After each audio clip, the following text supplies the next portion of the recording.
HT news, India सच के साथ।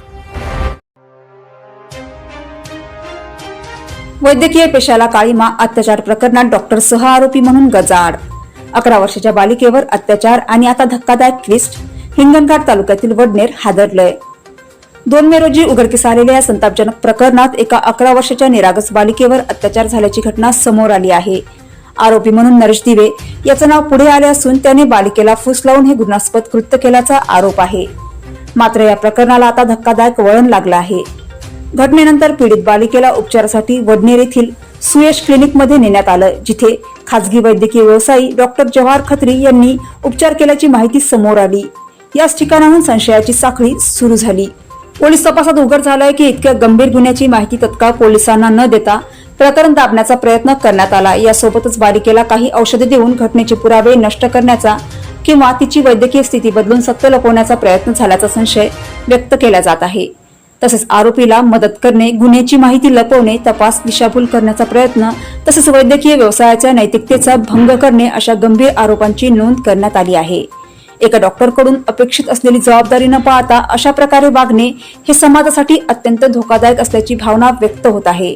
CCTV footage, medical स्टोअरमधील खरेदीचे पुरावे तसेच तांत्रिक तपास यांच्या आधारे पोलिसांनी डॉक्टर जवाहर खत्री यांना सह आरोपी म्हणून अटक केली आहे। आरोपीवर गंभीर कलमाखाली गुन्हा दाखल करण्यात आला असून तपास अधिक तीव्र करण्यात आला आहे।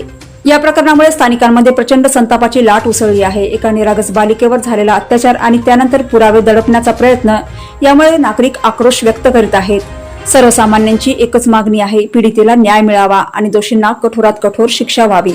या संदर्भात वडनेर पोलिसांनी सह आरोपी डॉक्टर जवाहर खत्री वय 63 वर्ष यास आज अटक केली असून आरोपीसह कलम 64(2), 1, 65(2), भारतीय न्याय संहिता 4(6)(21) अंतर्गत गुन्हा नोंद केला असून उपरोक्त घटनेचा पुढील तपास उपविभागीय पोलीस अधिकारी सुशील कुमार नायक यांच्या मार्गदर्शनाखाली वडनेर पोलीस स्टेशनचे ठाणेदार श्याम पाटील यांच्या निर्देशानुसार पोलीस उपनिरीक्षक कुमुदिनी पाटोळे करीत आहेत।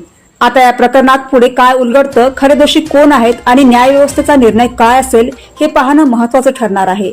अशा प्रत्येक घटनेवर आवाज उठवणं गरजेचं आहे, कारण शांतता म्हणजे अन्यायाला साथ। एचटी न्यूज मुख्य संपादक अब्दुल कदीर बख्श।